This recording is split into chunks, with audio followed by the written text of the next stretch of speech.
station covering all of the DMV. This is DC News Now.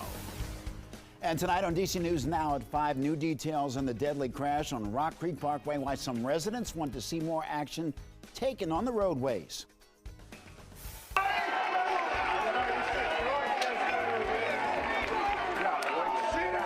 And celebrations are underway as Maryland has won their first game in the NCAA tournament. We'll have team coverage on everything you need to know, from the Terps to the Howard Bison's matchup against the defending champ Kansas. And stretching your dollar, some ticket companies are promising the best deal, but are adding on hidden fees. We'll have how consumers can make sure they're not overpaying.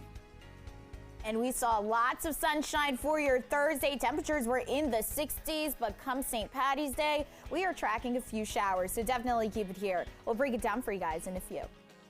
Thank you, Brittany, and thank you for joining us for DC News Now at 5. I'm Mark Hall. Developing now, many questions remain after yesterday's deadly crash on Rock Creek Parkway. That crash killed 3 people, injuring 2 others, and now Park Police releasing the names of the victims in that crash. It all started as a traffic stop by U.S. Park Police on Rock Creek and Potomac Parkway in Northwest D.C. And that's where DC News Now's Katie Ree is. And Katie, what can you tell us? What's the latest? Good evening. So the U.S. Park Police, like you said, have identified the 3 victims of that crash. The men, their names are Mohammed Kamara of Burtonsville, Maryland, Jonathan Cabrera Mendez, and Olvin Torres Velasquez of Arlington. They were all in that car that was hit on Wednesday. And neighbors around here are telling me that drivers speeding around the curve that my photographer is going to show you right now, the curve that they're speeding around is not an uncommon thing here. A number of neighbors telling me that they don't feel comfortable walking or even driving along the roadway. One woman telling me that she only sticks to the farthest side of the farthest outside lane of each side of that roadway if she has to drive on it.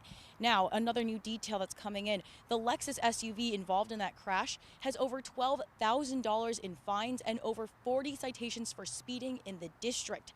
Now, other neighbors telling me that they're worried about the speed that happens and how fast drivers are on this roadway. Again, they're not feeling safe out here and they want to see more changes.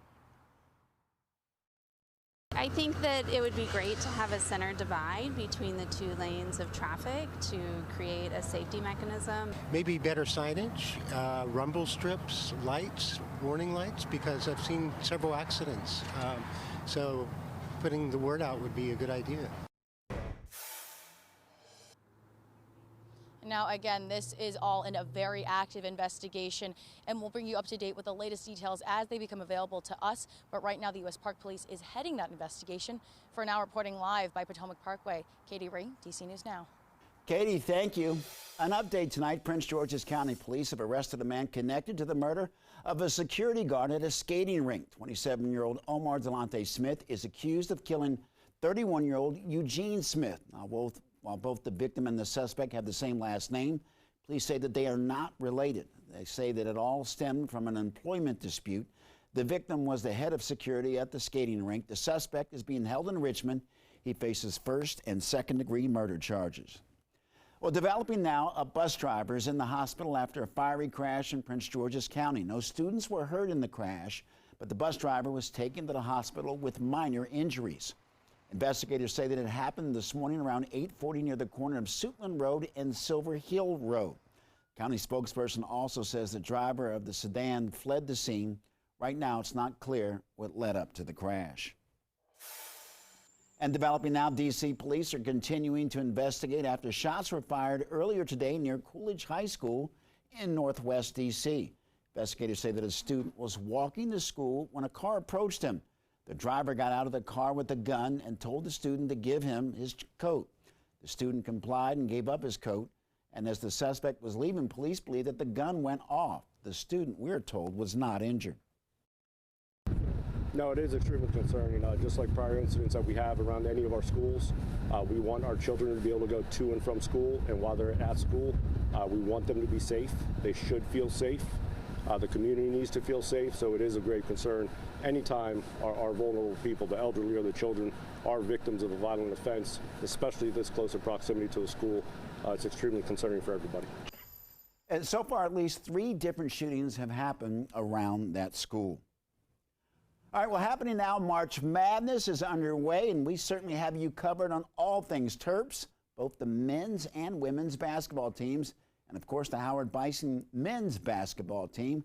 We have live team coverage. Our sports director, Derek Forrest, is covering the Howard men's basketball team. And of course, sports reporter Jake Rom will take us to Maryland, where the women's basketball team is getting ready to host their first round game in the tournament. But first, we're the only DC station in Birmingham, Alabama, covering the Maryland men's basketball team. Let's over to sports reporter Alex Flum, where the excitement is certainly growing after a big win in the first round over West Virginia. Hey, Alex, a lot has to be going on. The team must be fired up. That is absolutely right, Mark. And as you know, the mantra in March Madness is survive and advance. That's exactly what the Terps did today. It was a tough one, but holding on to beat West Virginia 67-65. And Maryland now advances to the second round of the Big Dance, which means they'll be one of the last 32 teams standing in the nation. But they won't have a lot of time to celebrate this win, as they will move on to their next game on Saturday. But they did get a chance to celebrate it after pulling it off this afternoon.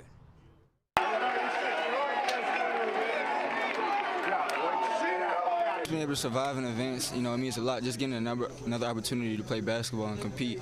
That's what we came to do, is just keep advancing. And it was a dog fight, but we was able to come out on top. Not too many people get this moment, and it's very special just to come out here and just be able to perform in front of a large crowd and perform with my brothers, my family. Just knowing that we came out here and got the job done means everything. This is all about these kids, how they've come together, this team.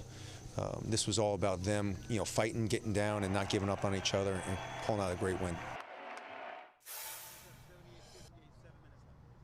So the challenge gets a bit tougher. Maryland will almost certainly face the #1 overall seed in the tournament, Alabama. They're up 17 in their game right now, late in that game, and the Terps will play that game on Saturday, so they'll have a quick turnaround for that matchup. We'll be here covering Maryland throughout the rest of the week in Birmingham, Alabama. Reporting for DC News Now, I'm Alex Flum.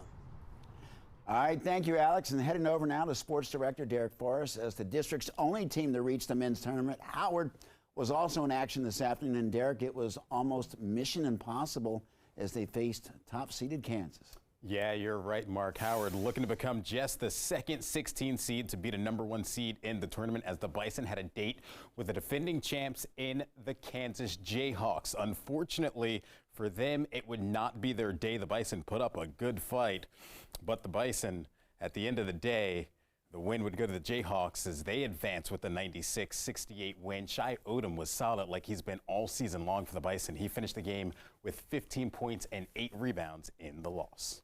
An amazing season and accomplishment for the Howard Bison, a 22-win season and their first NCAA tournament trip since 1992. Well, on the women's side of things, the Maryland women are getting to begin their NCAA tournament run, as they will host the first 2 rounds of the tournament over at College Park. So for that, we're going to check in with Jake Rom, who was out at the Terps practice this afternoon preparing for their game with Holy Cross. Jake. Yeah, Derek, 1 day away for the Maryland women's basketball team, as they are a 2 seed in this tournament, and they will take on the number 15 seed in their region, Holy Cross. Now the Terps, like I said, coming in as a 2 seed. They will also host the first 2 rounds here at the Xfinity Center. Now this team coming into this season has played both well on the road and of course at home. And now that it's the postseason, it's definitely good to have that home court advantage for a team with high tournament aspirations.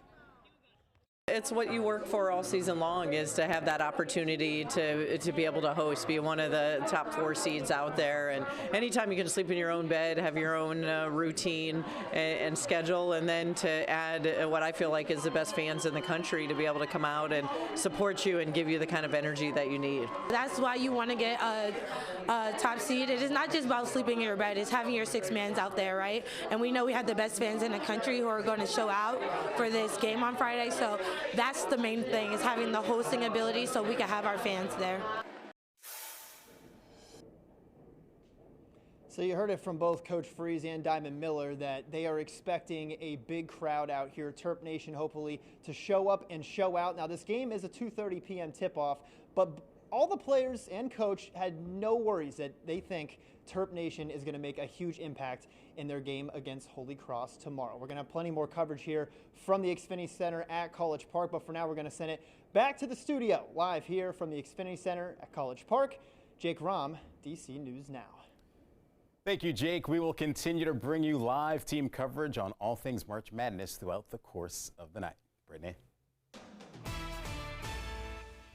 Thanks, Derek. Your time now, 5:10. Beautiful look right now at the Kennedy Center. You're seeing it live. We got those light breeze out there, and overall it shaped out to be a beautiful Thursday out there. Take a look at satellite and radar, kind of showing you the overall picture. We had lots of sunshine in store across the entire DMV, but we're keeping our eye out on that approaching system off to the west. That's going to funnel in some clouds as we head into the next couple of hours, and then we are tracking some showers as we head into St. Patty's Day. Temperatures right now still fairly warm out there, holding on to the 60s across the area. 62 there in Hagerstown, 66 as you head over there to the mountains there in Cumberland, 67 there in Fredericksburg, Virginia. And overall, we're going to be holding on to the 60s as we head through your day tomorrow, as highs will be ranging into the lower to upper 60s. 64 is expected to be the high there in DC, 61 in Hagerstown, 65 as you head over there to Woodstock. So looking ahead for the next 3 days, tomorrow definitely going to be a soggy one, not going to be a complete washout. We are tracking a few showers here and there. We do start to dry out on Saturday, a tad bit cooler, and I would say Saturday will be the pick of the weekend. Mainly because we're going to be dry, we're going to be seeing that mixture of sun and clouds, and then come Sunday, we got more sunshine to talk about, but then we start to see those winds start to kick up just a tad bit, and those temperatures on the cooler side getting into the lower 40s. So definitely keep it here, Mark. We'll time out those showers for you guys coming up after the break.